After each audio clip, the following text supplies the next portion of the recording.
हर सिमरन की सगली बेला। गुरबाणी विच सिमरन लई ਅੰਮ੍ਰਿਤ ਵੇਲਾ ਨੂੰ ਵਿਸ਼ੇਸ਼ਤਾ ਦਿੱਤੀ ਗਈ ਹੈ। ਹਾਂਜੀ, ਗੁਰਬਾਣੀ ਵਿੱਚ ਸਿਮਰਨ ਲਈ ਅੰਮ੍ਰਿਤ ਵੇਲਾ ਨੂੰ ਵਿਸ਼ੇਸ਼ਤਾ ਦਿੱਤੀ ਗਈ ਹੈ, ਕਿਉਂਕਿ ਇਸ ਵੇਲੇ ਲੁਕਾਈ ਗੂੜੀ ਨੀਂਦ ਵਿੱਚ ਸੁੱਤੀ ਹੁੰਦੀ ਹੈ ਤੇ ਦੁਨਿਆਵੀ ਵਾਤਾਵਰਣ ਵਿੱਚ ਮਾਈਕੀ ਰੋਲ ਘਚੋਲੇ ਦੀਆਂ ਲਹਿਰਾਂ, ਮਾਈਕੀ ਰੋਲ ਘਚੋਲੇ ਦੀਆਂ ਵਾਈਬ੍ਰੇਸ਼ਨ ਘੱਟ ਹੁੰਦੀਆਂ ਹਨ। ਧਿਆਨ ਦੇਣਾ ਜੀ ਕਿ ਸਿਮਰਨ ਲਈ ਅੰਮ੍ਰਿਤ ਵੇਲਾ ਨੂੰ ਗੁਰਬਾਣੀ ਵਿੱਚ ਵਿਸ਼ੇਸ਼ਤਾ ਦਿੱਤੀ ਗਈ ਹੈ, ਕਿਉਂਕਿ ਇਸ ਵੇਲੇ ਲੁਕਾਈ ਗੂੜੀ ਨੀਂਦ ਵਿੱਚ ਸੁੱਤੀ ਹੁੰਦੀ ਹੈ ਤੇ ਦੁਨਿਆਵੀ ਵਾਤਾਵਰਣ ਵਿੱਚ ਮਾਈਕੀ ਰੋਲ ਘਚੋਲੇ ਦੀਆਂ ਲਹਿਰਾਂ ਘੱਟ ਹੁੰਦੀਆਂ ਹਨ। ਅੰਮ੍ਰਿਤ ਵੇਲੇ ਕੁਦਰਤ ਦਾ ਵਾਯੂਮੰਡਲ ਸ਼ਾਂਤ ਹੁੰਦਾ ਹੈ, ਜੋ ਸਿਮਰਨ ਕਰਨ ਲਈ ਖਾਸ ਸਹਾਇਕ ਹੁੰਦਾ ਹੈ। ਅੰਮ੍ਰਿਤ ਵੇਲਾ ਸਚ ਨਾਉ ਵਡਿਆਈ ਵਿਚਾਰ। ਚਾਲਾਂਗੇ ਉਠ ਨਾਮ ਜਪ ਨਿਸਬਾਸਰ ਆਰਾਧ। ਬਬੀਹਾ ਅੰਮ੍ਰਿਤ ਵੇਲੇ ਬੋਲਿਆ ਤਾਂ ਦਰ ਸੁਣੀ ਪੁਕਾਰ। ਭਲਕੇ ਉਠ ਪਰਾਹੁਣਾ ਮੇਰੇ ਘਰ ਆਵੋ, ਨਾਮ ਸੁਣੋ ਨਾਮ ਸੰਗ ਰਹਿ ਨਾਮੈ ਲਿਵ ਲਾਵੋ। ਉਠ ਇਸ਼ਨਾਨ ਕਰੋ ਪ੍ਰਭਾਤੇ ਸੋਏ ਹਰ ਆਰਾਧੇ। ਗੁਰਬਾਣੀ ਦੀਆਂ ਇਹਨਾਂ ਪੰਕਤੀਆਂ ਨੂੰ ਪੜ੍ਹ ਕੇ ਅਸੀਂ ਸਮਝ ਲੈਂਦੇ ਹਾਂ ਕਿ ਸਵੇਰੇ ਉੱਠ ਕੇ ਕੁਝ ਸਮੇਂ ਲਈ ਨਾਮ ਜਪਣ ਜਾਂ ਸਿਮਰਨ ਕਰਨ ਲਈ ਬੈਠਣ ਨਾਲ ਸਾਡਾ ਧਾਰਮਿਕ ਫਰਜ਼ ਪੂਰਾ ਹੋ ਗਿਆ। ਪਰ ਇਹ ਸਾਡਾ ਭੁਲੇਖਾ ਹੈ। ਧਿਆਨ ਦੇਣਾ ਜੀ, ਗੁਰਬਾਣੀ ਦੀਆਂ ਇਹਨਾਂ ਪੰਕਤੀਆਂ ਨੂੰ ਪੜ੍ਹ ਕੇ ਅਸੀਂ ਸਮਝ ਲੈਂਦੇ ਹਾਂ ਕਿ ਸਵੇਰੇ ਉੱਠ ਕੇ ਕੁਝ ਸਮੇਂ ਲਈ ਨਾਮ ਜਪਣ ਜਾਂ ਸਿਮਰਨ ਕਰਨ ਲਈ ਬੈਠਣ ਨਾਲ ਸਾਡਾ ਧਾਰਮਿਕ ਫਰਜ਼ ਪੂਰਾ ਹੋ ਗਿਆ। ਪਰ ਇਹ ਸਾਡਾ ਭੁਲੇਖਾ ਹੈ। ਪਹਿਲਾਂ ਤਾਂ ਜਦ ਅਸੀਂ ਸਿਮਰਨ ਕਰਨ ਲਈ ਬੈਠਦੇ ਹਾਂ, ਸਾਡੀਆਂ ਬਾਹਰਮੁਖੀ ਬਿਰਤੀਆਂ ਮਨ ਨੂੰ ਟਿਕਣ ਨਹੀਂ ਦਿੰਦੀਆਂ ਤੇ ਸਿਮਰਨ ਦੇ ਉਦੇਸ਼ ਤੋਂ ਦੁਰੇਡਾ ਲੈ ਜਾਂਦੀਆਂ ਹਨ। ਤੇ ਜੇ ਕਿਤੇ ਮਨ ਇਕਾਗਰ ਹੋ ਵੀ ਜਾਏ ਤੇ ਮਨ ਤੇ ਤਨ ਨਿਸਲ ਹੋਣ ਨਾਲ ਨੀਂਦ ਆ ਘੇਰਦੀ ਹੈ। ਇਸ ਕਸ਼ਮਕਸ਼ ਵਿੱਚ ਸਿਮਰਨ ਦਾ ਵੇਲਾ ਗੁਜ਼ਰ ਜਾਂਦਾ ਹੈ। ਅਸੀਂ ਮਨ ਦੇ ਇਸ ਘੋਲ ਜਾਂ ਖਿੱਚੋਤਾਣ ਨੂੰ ਸਿਮਰਨ ਸਮਝੀ ਬੈਠੇ ਹਾਂ। ਹਾਂ, ਸਿਮਰਨ ਕਰਨ ਲਈ ਕੀਤੇ ਇਹ ਸਾਡੇ ਯਤਨ, ਸਿਮਰਨ ਕਰਨ ਲਈ ਕੀਤੇ ਇਹ ਸਾਡੇ ਤਰਲੇ ਜਾਂ ਘਾਲਣਾ ਜੇਕਰ ਸ਼ਰਧਾ ਭਾਵਨੀ ਨਾਲ ਕੀਤੇ ਜਾਣ ਤਾਂ ਇਹ ਵੀ ਸਮਾਂ ਪਾ ਕੇ ਸਫਲ ਹੋ ਜਾਂਦੇ ਹਨ ਤੇ ਸਹਿਜੇ ਸਹਿਜੇ ਸਿਮਰਨ ਵਿੱਚ ਮਨ ਟਿਕਣ ਲੱਗ ਜਾਂਦਾ ਹੈ। ਹਾਂਜੀ, ਸਿਮਰਨ ਕਰਨ ਲਈ ਕੀਤੇ ਸਾਰੇ ਯਤਨ, ਤਰਲੇ, ਘਾਲਣਾ ਜੇਕਰ ਸ਼ਰਧਾ ਭਾਵਨੀ ਨਾਲ ਕੀਤੇ ਜਾਣ ਤਾਂ ਇਹ ਸਮਾਂ ਪਾ ਕੇ ਸਫਲ ਹੋ ਜਾਂਦੇ ਹਨ ਤੇ ਸਹਿਜੇ ਸਹਿਜੇ ਸਿਮਰਨ ਵਿੱਚ ਮਨ ਟਿਕਣ ਲੱਗ ਜਾਂਦਾ ਹੈ। ਸਾਡਾ ਮਨ ਪਿਛਲੇ ਕਈ ਜਨਮਾਂ ਤੋਂ ਅਟੁੱਟ ਮਾਈਕੀ ਸਿਮਰਨ ਕਰਦਾ ਆਇਆ ਹੈ। ਹਾਂਜੀ, ਸਿਮਰਨ ਤੇ ਅਸੀਂ ਕਰ ਹੀ ਰਹੇ ਹਾਂ, ਪਰ ਮਾਈਕੀ ਸਿਮਰਨ ਹੋ ਰਿਹਾ ਹੈ। ਪਰ ਸਾਡਾ ਇਹ ਮਨ ਜੋ ਹੈ ਇਹ ਪਿਛਲੇ ਕਈ ਜਨਮਾਂ ਤੋਂ ਅਟੁੱਟ ਮਾਈਕੀ ਸਿਮਰਨ ਕਰਦਾ ਆ ਰਿਹਾ ਹੈ, ਜਿਸ ਕਾਰਨ ਮਾਈਕੀ ਸਿਮਰਨ ਹੀ ਸਾਡੇ ਮਨ, ਚਿੱਤ, ਅੰਤਸ਼ਕਰਨ ਵਿੱਚ ਤਸ ਵਸ ਰਸ ਕੇ ਦ੍ਰਿੜ ਹੋ ਚੁੱਕਿਆ ਹੈ। ਇਸ ਦ੍ਰਿੜ ਹੋਈ ਮਾਈਕੀ ਰੰਗਤ ਨੂੰ ਬਦਲਣਾ ਅਤੇ ਉਸ ਉੱਤੇ ਆਤਮਿਕ ਰੰਗਨ ਚਾੜਨੀ ਅਤ ਕਠਿਨ ਹੈ। ਹਾਂਜੀ, ਇਸ ਦ੍ਰਿੜ ਹੋਈ ਮਾਈਕੀ ਰੰਗਤ ਨੂੰ ਜੋ ਕਈ ਜਨਮਾਂ ਤੋਂ ਇਹ ਮਾਈਕੀ ਰੰਗਤ ਕਰਦਾ ਆ ਰਿਹਾ ਹੈ, ਮਨ ਸੰਗਤ ਕਰਦਾ ਆ ਰਿਹਾ ਹੈ, ਸਿਮਰਨ ਕਰਦਾ ਆ ਰਿਹਾ ਹੈ, ਇਸ ਮਾਈਕੀ ਰੰਗਤ ਨੂੰ ਬਦਲਣਾ ਤੇ ਇਸ ਉੱਤੇ ਆਤਮਿਕ ਰੰਗਨ ਚਾੜਨੀ ਇਹ ਅਤ ਕਠਿਨ ਹੈ, ਕਿਉਂਕਿ ਸਾਰਾ ਦਿਨ ਮਾਈਕੀ ਵਾਤਾਵਰਣ ਵਿੱਚ ਵਿਚਰਦਿਆਂ ਹੋਇਆਂ ਅਸੀਂ ਮਨ ਦੇ ਮਾਈਕੀ ਰੰਗਤ ਨੂੰ ਹੋਰ ਪਕੇਰਾ ਕਰੀ ਜਾ ਰਹੇ ਹਾਂ। ਇਸ ਤਰ੍ਹਾਂ ਸਾਡੇ ਮਨ ਦਾ ਮਾਈਕੀ ਪਲੜਾ ਭਾਰਾ ਹੁੰਦਾ ਜਾਂਦਾ ਹੈ। ਦੂਜੇ ਲਫ਼ਜ਼ਾਂ ਵਿੱਚ ਅੰਤਸ਼ਕਰਨ ਦੀ ਮਾਈਕੀ ਰੰਗਤ ਨੂੰ ਬਦਲਣ ਲਈ ਸਿਰਫ ਅੰਮ੍ਰਿਤ ਵੇਲੇ ਦਾ ਮਾੜਾ ਮੋਟਾ ਸਿਮਰਨ ਦਾ ਤਰਲਾ ਜਾਂ ਉਪਰਾਲਾ ਹੀ ਕਾਫੀ ਨਹੀਂ। ਗੁਰਬਾਣੀ ਵਿੱਚ ਸਾਨੂੰ ਬਹਿੰਦਿਆਂ ਉੱਠਦਿਆਂ ਪਲ ਪਲ, ਨਿਮਖ ਨਿਮਖ, ਸਾਸ ਗਿਰਾਸ, ਮਾਰਗ ਚਲਤ, ਸੋਵਤ ਜਾਗਤ, ਦਿਨਸ ਰਾਤ, ਸਗਲੀ ਵੇਲਾ, ਆਠ ਪਹਿਰ, ਨੀਤਾ ਨੀਤ ਸਦਾ ਸਦਾ ਅਟੁੱਟ ਪ੍ਰਭੂ ਸਿਮਰਨ ਦੀ ਪ੍ਰੇਰਨਾ ਕੀਤੀ ਗਈ ਹੈ। ਗੁਰਬਾਣੀ ਵਿੱਚ ਪ੍ਰਭੂ ਸਿਮਰਨ ਦੀ ਪ੍ਰੇਰਨਾ ਕੀਤੀ ਗਈ ਹੈ। ਸਦਾ ਸਦਾ ਅਟੁੱਟ, ਆਠ ਪਹਿਰ ਨੀਤਾ ਨੀਤ, ਉੱਠਦਿਆਂ ਬਹਿੰਦਿਆਂ। ਉਠਤ ਬੈਠਤ ਸੋਬਤ ਜਾਗਤ, ਸਦਾ ਸਦਾ ਹਰ ਧਿਆਈਐ।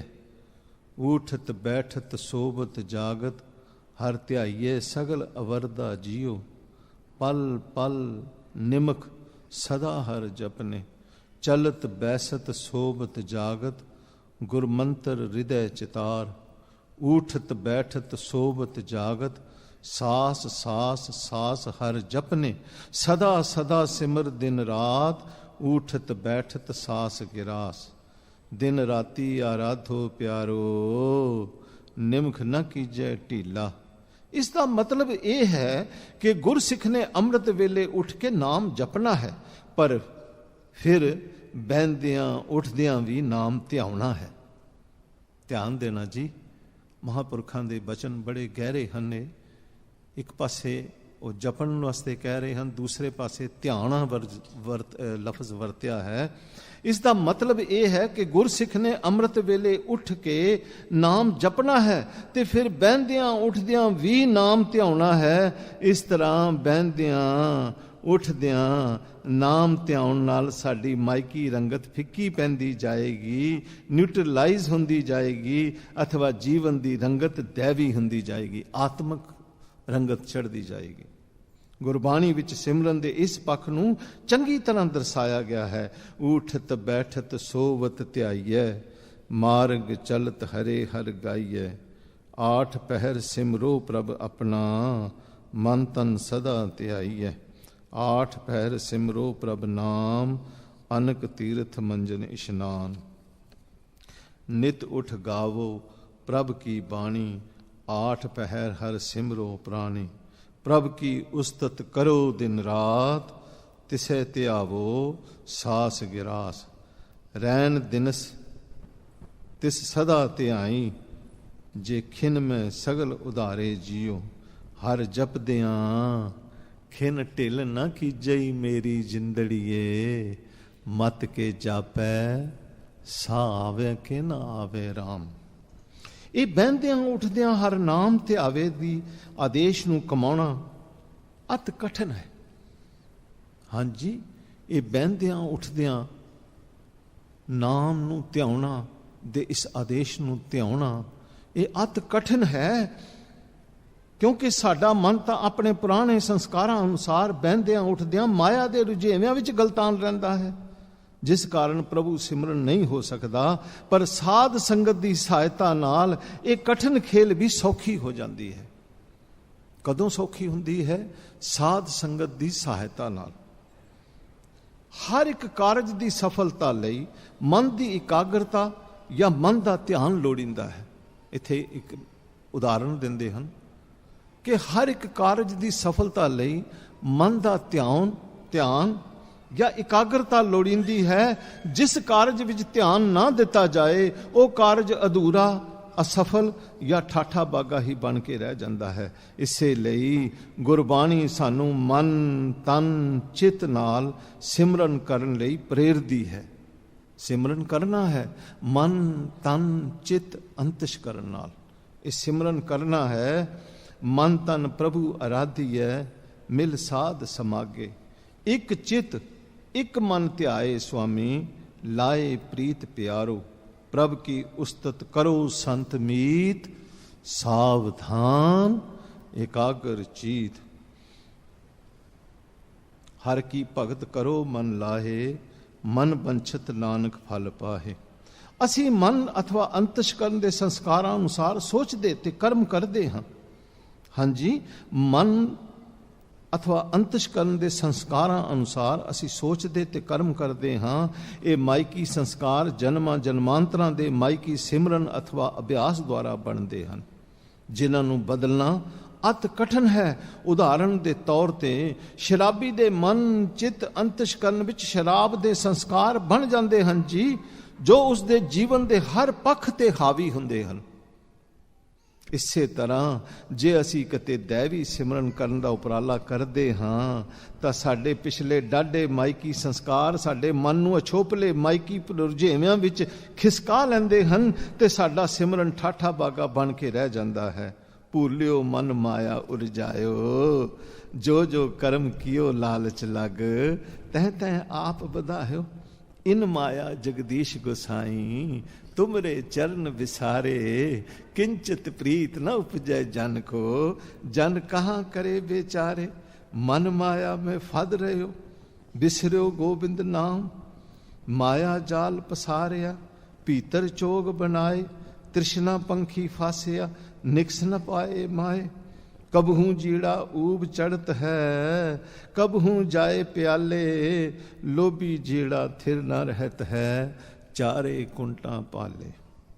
ਦੇਖਿਆ ਗਿਆ ਹੈ ਜਦ ਵਾਹਿਗੁਰੂ ਗੁਰਮੰਤਰ ਦਾ ਕੀਰਤਨ ਦੁਆਰਾ ਅਭਿਆਸ ਕੀਤਾ ਜਾਂਦਾ ਹੈ ਤਾਂ ਕਈ ਮਨ ਚਲੇ ਜਿਗਿਆਸੂ ਜੋਸ਼ ਵਿੱਚ ਆ ਕੇ ਕੀਰਤਨ ਦੇ ਸੁਰ ਤੇ ਟਿਊਨ ਤੋਂ ਬਾਹਰ ਹੋ ਕੇ ਉੱਚੀ ਉੱਚੀ ਜੋਸ਼ੀਲੀ ਆਵਾਜ਼ ਵਿੱਚ ਅਭਿਆਸ ਕਰਦੇ ਹਨ।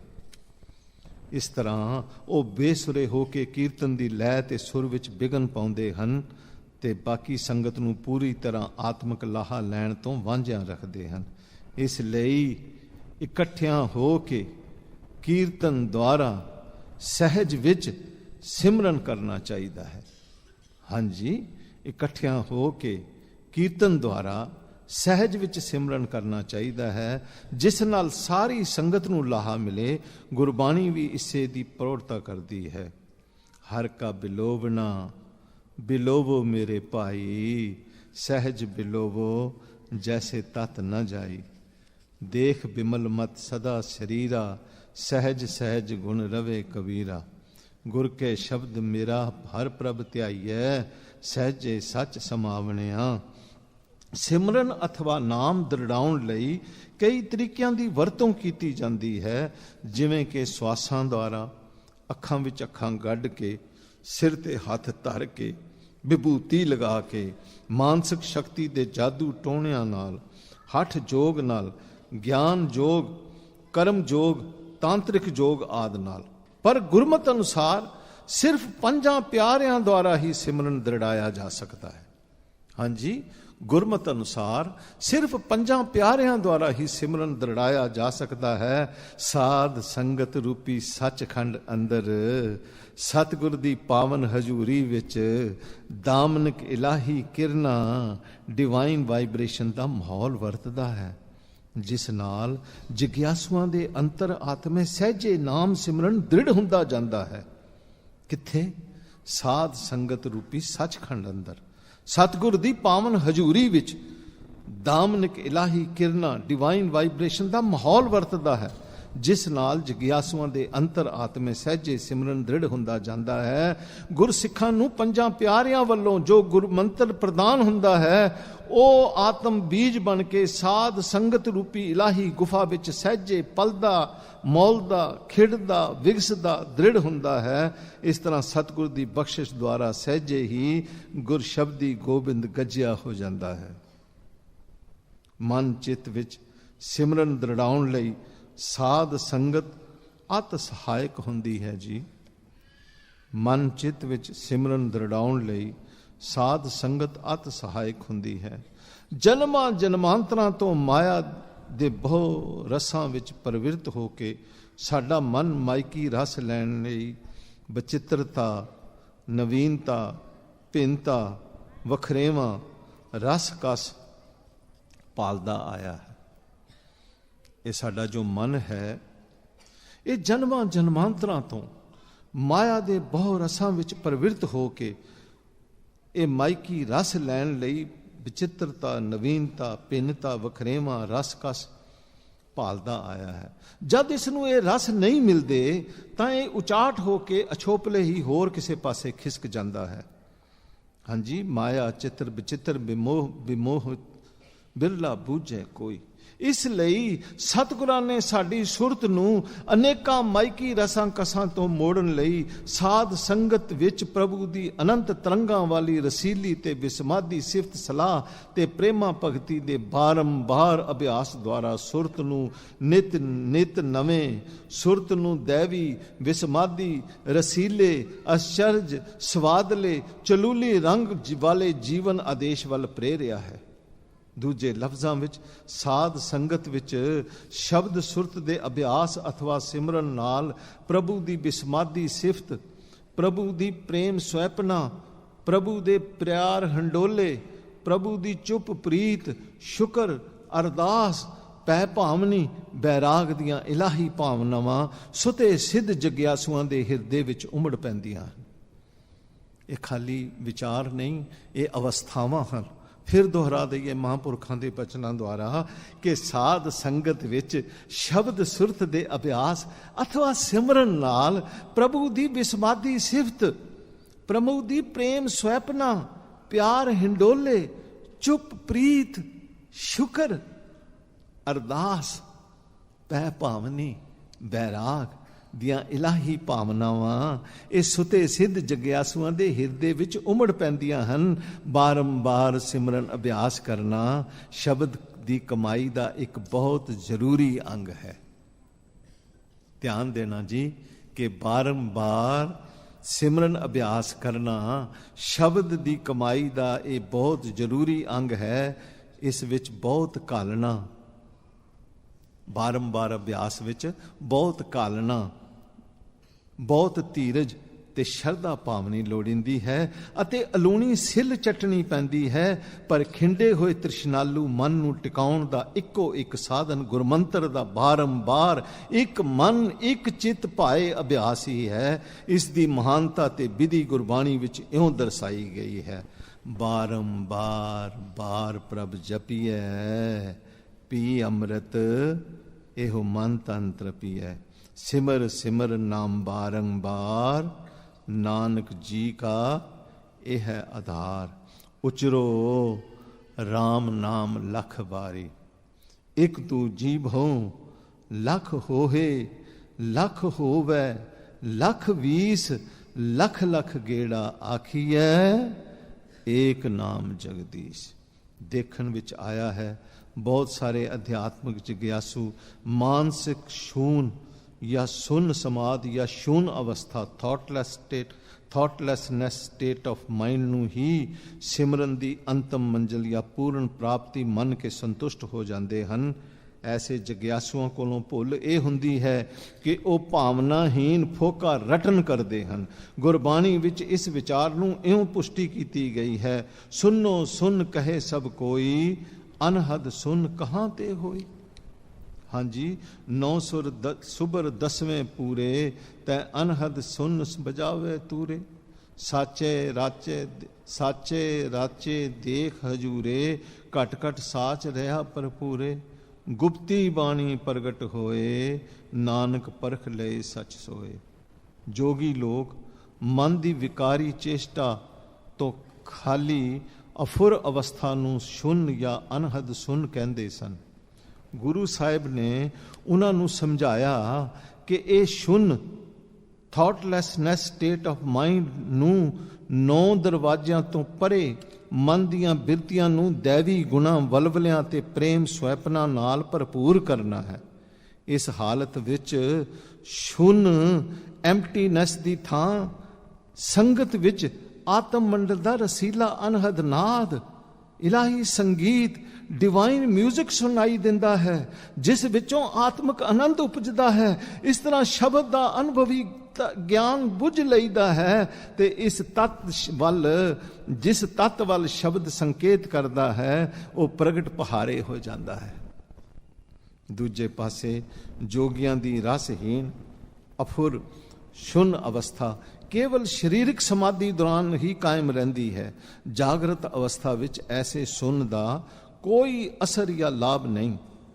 ਆਮ ਤੌਰ ਤੇ ਕਿਹਾ ਜਾਂਦਾ ਹੈ ਕਿ ਜੀ ਅਸੀਂ ਰੱਬ ਨੂੰ ਦਿਲ ਵਿੱਚ ਯਾਦ ਰੱਖਦੇ ਹਾਂ, ਦਿਖਾਵੇ ਲਈ ਮੂੰਹ ਮਾਰਨ ਦੀ ਕੀ ਜ਼ਰੂਰਤ ਹੈ। ਹਾਂਜੀ, ਇਹ ਆਮ ਕਿਹਾ ਜਾਂਦਾ ਹੈ ਕਿ ਰੱਬ ਨੂੰ ਅਸੀਂ ਦਿਲ ਵਿੱਚ ਯਾਦ ਰੱਖਦੇ ਹਾਂ, ਦਿਖਾਵੇ ਲਈ ਮੂੰਹ ਮਾਰਨ ਦੀ ਕੀ ਜ਼ਰੂਰਤ ਹੈ। ਪਰ ਗੁਰਬਾਣੀ ਅਨੁਸਾਰ ਰਸਨਾ ਨਾਲ ਸਿਮਰਨ ਅਥਵਾ ਰਟਨ ਕਰਨ ਦਾ ਤਾਕੀਦੀ ਹੁਕਮ ਹੈ। ਹਰ ਹਰ ਹਰ ਹਰ ਰਸਨਾ ਕਹੋ, ਕੋਟ ਦਾਨ ਇਸ਼ਨਾਨੰ ਅਨਕ ਸੋਧਨ ਪਰਵਿੱਤਰਤੈ, ਉਚਰੰਤ ਨਾਨਕ ਹਰ ਹਰ ਰਸਨਾ ਸਰਬ ਪਾਪ ਵਿਮੁਚਤੇ। ਰਸਨਾ ਸਿਮਰਤ ਪਾਪ ਬਿਲਾਇ, ਰਸਨਾ ਗੁਣ ਗਾਵੇ ਹਰ ਤੇਰੇ, ਮਿਟੇ ਕਮਾਤੇ ਅਵਗੁਣ ਮੇਰੇ। ਰਸਨਾ ਜਪੇ ਨ ਨਾਮ ਤਿਲ ਤਿਲ ਕਰ ਕਟੀਐ, ਹਰ ਹਾਂ ਜਬ ਬਿਸਰੈ ਗੋਬਿੰਦ ਰਾਏ, ਦਿਨੋਂ ਦਿਨ ਘਟੀਐ। ਗੁਰ ਕੈ ਬਚਨ ਹਿਰਦੈ ਧਿਆਨ ਧਾਰੀ, ਰਸਨਾ ਜਾਪ ਜਪੋ ਬਨਵਾਰੀ। ਰਸਨਾ ਰਾਮ ਕੋ ਜਸ ਗਾਵੋ, ਆਨ ਸਵਾਦ ਵਿਸਾਰ ਸਗਲੇ, ਭਲੋ ਨਾਮ ਸੁਆਓ। ਜਹ ਪ੍ਰਸਾਦ ਗ੍ਰਹਿ ਸੰਗ ਸੁਖ ਬਸਨਾ, ਆਠ ਪਹਿਰ ਸਿਮਰੋ ਤਿਸ ਰਸਨਾ। ਹਾਂਜੀ, ਜਹ ਪ੍ਰਸਾਦ ਗ੍ਰਹਿ ਸੰਗ ਸੁਖ ਬਸਨਾ, ਆਠ ਪਹਿਰ ਸਿਮਰੋ ਤਿਸ ਰਸਨਾ। ਮੇਰੇ ਮਨ ਸੁਖ ਹਰ ਹਰ ਹਰ ਹਰ ਬੋਲੀਐ, ਮੇਰੇ ਮਨ ਮੁਖ ਹਰ ਹਰ ਹਰ ਹਰ ਬੋਲੀਐ। ਅਸਲ ਵਿੱਚ ਅਸੀਂ ਸਿਮਰਨ ਦੀ ਬਾਬਤ ਪੁੱਛ ਗਿੱਛ, ਸਿਮਰਨ ਦੀ ਬਾਬਤ ਖੋਜ ਪੜਤਾਲ ਤਾਂ ਬਹੁਤ ਕਰਦੇ ਹਾਂ, ਜਾਣਕਾਰੀ ਹਾਸਲ ਕਰਨ ਲਈ ਗਿਆਨ ਵੀ ਬਹੁਤ ਘੋਟਦੇ ਹਾਂ, ਪਰ ਅਮਲੀ ਤੌਰ ਤੇ ਸਿਮਰਨ ਨਹੀਂ ਕਰਦੇ। ਪ੍ਰੈਕਟੀਕਲੀ ਅਸੀਂ ਸਿਮਰਨ ਨਹੀਂ ਕਰਦੇ। ਹਾਂਜੀ, ਅਸੀਂ ਸਿਮਰਨ ਦੀ ਬਾਬਤ ਪੁੱਛ ਗਿੱਛ ਖੋਜ ਪੜਤਾਲ ਤਾਂ ਬਹੁਤ ਕਰਦੇ ਹਾਂ, ਜਾਣਕਾਰੀ ਹਾਸਲ ਵੀ ਕਰਦੇ ਹਾਂ ਤੇ ਉਹਦੇ ਲਈ ਗਿਆਨ ਵੀ ਬਹੁਤ ਘੋਟਦੇ ਹਾਂ, ਪਰ ਅਮਲੀ ਤੌਰ ਤੇ ਸਿਮਰਨ ਨਹੀਂ ਕਰਦੇ। ਐਸੀ ਪੁੱਛ-ਗਿੱਛ ਜਾਂ ਪੜਤਾਲ ਸਿਰਫ ਦਿਮਾਗੀ ਵਾਦ ਵਿਵਾਦ ਕਰਨ ਲਈ, ਪ੍ਰਚਾਰ ਕਰਨ ਲਈ, ਭਲੇ ਭਲੇਰੇ ਬਣਨ ਲਈ, ਹਉਮੈ ਨੂੰ ਪੱਠੇ ਪਾਉਣ ਲਈ, ਦਿਮਾਗੀ ਮਾਨਸਿਕ ਸ਼ੁਗਲ ਲਈ ਹੀ ਕੀਤੀ ਜਾਂਦੀ ਹੈ। ਅਮਲੀ ਤੌਰ ਤੇ ਸਿਮਰਨ ਕਰਨ ਦਾ ਖਿਆਲ ਜਾਂ ਉਤਸ਼ਾਹ ਓਪਰਾ ਹੀ ਹੁੰਦਾ ਹੈ, ਜੋ ਮਾੜੀ ਮੋਟੀ ਖੇਚਲ ਜਾਂ ਕਿਸੇ ਹੋਰ ਬਹਾਨੇ ਨਾਲ ਉੱਡ ਪੁੱਡ ਜਾਂਦਾ ਹੈ। ਹਾਂਜੀ, ਇਹ ਪ੍ਰੈਕਟੀਕਲ ਸਿਮਰਨ ਕਰਨ ਦਾ ਜੋ ਖਿਆਲ ਹੈ ਆਂਦਾ ਹੈ, ਇਹ ਮਾੜੀ ਜੀ ਖੇਚਲ ਨਾਲ ਜਾਂ ਕਿਸੇ ਹੋਰ ਬਹਾਨੇ ਨਾਲ ਇਹ ਛੇਤੀ ਉੱਡ ਪੁੱਡ ਜਾਂਦਾ ਹੈ। ਫਿਰ ਦੁਹਰਾ ਦਈਏ ਕਿ ਅਮਲੀ ਤੌਰ ਤੇ ਸਿਮਰਨ ਕਰਨ ਦਾ ਜੋ ਖਿਆਲ ਜਾਂ ਉਤਸ਼ਾਹ, ਇਹ ਓਪਰਾ ਜਿਹਾ ਹੀ ਹੁੰਦਾ ਹੈ, ਜੋ ਮਾੜੀ ਜਿਹੀ ਖੇਚਲ ਜਾਂ ਕਿਸੇ ਹੋਰ ਬਹਾਨੇ ਨਾਲ ਉੱਡ ਪੁੱਡ ਜਾਂਦਾ ਹੈ। ਰਾਮ ਰਾਮ ਸਭ ਕੋ ਕਹੈ, ਕਹੀਐ ਰਾਮ ਨਾ ਹੋਏ। ਕਬੀਰ, ਰਾਮ ਕਹਿਨ ਮੈਂ ਭੇਦ ਹੈ, ਤਾਂ ਮੈਂ ਏਕ ਵਿਚਾਰ, ਸੋਈ ਰਾਮ ਸਭੈ ਕਹੈ, ਸੋਈ ਕੌਤਕ ਹਾਰ। ਤੇਰਾ ਜਨ ਏਕ ਆਦ ਕੋਈ, ਤੇਰਾ ਜਨ ਏਕ ਆਦ ਕੋਈ। ਕਾਮ ਕ੍ਰੋਧ ਲੋਭ ਮੋਹ ਵਿਵਰਜਿਤ, ਹਰ ਪਦ ਚੀਨੈ ਸੋਈ। ਅਜ ਗਵ ਰਹਿ ਸਤਿਗੁਰ ਪੁਰਖ, ਗੁਰਮਤਿ ਗੁਰਸਿੱਖ ਅਜਰ ਜਰੰਦੇ, ਕਰਨ ਬੰਦਗੀ ਵਿਰਲੇ ਬੰਦੇ। ਇਸੇ ਲਈ ਗੁਰਬਾਣੀ ਵਿੱਚ ਸਿਮਰਨ ਕਰਨ ਨੂੰ ਆਖਣ ਔਖਾ ਸਾਚਾ ਨਾਉ, ਸਿਲ ਅਲੂਣੀ ਚਟਣੀ ਕਿਹਾ ਗਿਆ ਹੈ। ਪਰ ਸਾਧ ਸੰਗਤ ਰੂਪੀ ਆਤਮਕ ਗੁਫਾ ਦੇ ਉੱਚੇ ਸੁੱਚੇ ਮਾਹੌਲ ਸਬਲਾਈਮ ਔਰੇ ਵਿੱਚ ਸਿਮਰਨ ਦੀ ਇਹ ਪ੍ਰਕਿਰਿਆ ਸੌਖੀ ਤੇ ਸਹਿਜ ਸੁਭਾਏ ਹੋ ਜਾਂਦੀ ਹੈ। ਧਿਆਨ ਦੇਣਾ ਜੀ, ਅਸੀਂ ਕਹਿੰਦੇ ਤੇ ਹਾਂ ਘਰ ਬੈਠ ਕੇ ਸਿਮਰਨ ਕਰ ਲਾਂਗੇ, ਪਰ ਸਾਧ ਸੰਗਤ ਰੂਪੀ ਆਤਮਕ ਗੁਫਾ ਦੇ ਉੱਚੇ ਸੁੱਚੇ ਮਾਹੌਲ ਸਬਲਾਈਨ ਔਰਾ ਵਿੱਚ ਸਿਮਰਨ ਦੀ ਇਹ ਪ੍ਰਕਿਰਿਆ ਸੌਖੀ ਤੇ ਸਹਿਜ ਸੁਭਾਏ ਹੋ ਜਾਂਦੀ ਹੈ। ਤਦੇ ਗੁਰਬਾਣੀ ਵਿੱਚ ਸਤਿਗੁਰਾਂ ਨੇ ਸਾਨੂੰ ਮਿਲ ਸਾਧ ਸੰਗਤ ਭਜ ਕੇਵਲ ਨਾਮ ਦਾ ਉਪਦੇਸ਼ ਦਿੱਤਾ ਹੈ। ਹਰ ਕੀਰਤ ਸਾਧ ਸੰਗਤ ਕਰ, ਸਾਧ ਸੰਗਤ ਸਿਮਰ ਮਾਧੋ ਹੋਏ ਪਤਿਤ ਪੁਨੀਤ। ਹਾਂਜੀ, ਕਰ ਸਾਧ ਸੰਗਤ ਸਿਮਰ ਮਾਧੋ ਹੋਏ ਪਤਿਤ ਪੁਨੀਤ। ਸਾਸ ਸਾਸ ਸਿਮਰੋ ਪ੍ਰਭ ਆਪਣਾ, ਸਤ ਸੰਗ ਨਿਤ ਰਹੀਐ, ਏਕ ਆਧਾਰ ਨਾਮ ਤਨ ਮੋਰਾ, ਅਨੰਦ ਨਾਨਕ ਇਹੋ ਲਹੀਐ। ਹਰ ਸਾਚਾ ਸਿਮਰੋ ਪਾਈ, ਸਾਧ ਸੰਗ ਸਦਾ ਸੁਖ ਪਾਈਐ, ਹਰ ਬਿਸਰ ਨ ਕਬਹੂ ਜਾਈ। प्रभ का सिमरन साध कै संग, सर्ब निदान नानक हर रंग। प्रभ का सिमरन साध कै संग, सर्ब निदान नानक हर रंग। हर हर सिमरो संत गोपाला, साध संग मिल नाम ध्यावो, पूर्ण होवे काला। हर हर सिमरो संत गोपाला, साध संग मिल नाम ध्यावो, पूर्ण होवे काला। गुरबाणी विचार सिमरन लेख नंबर 112 भाग 3।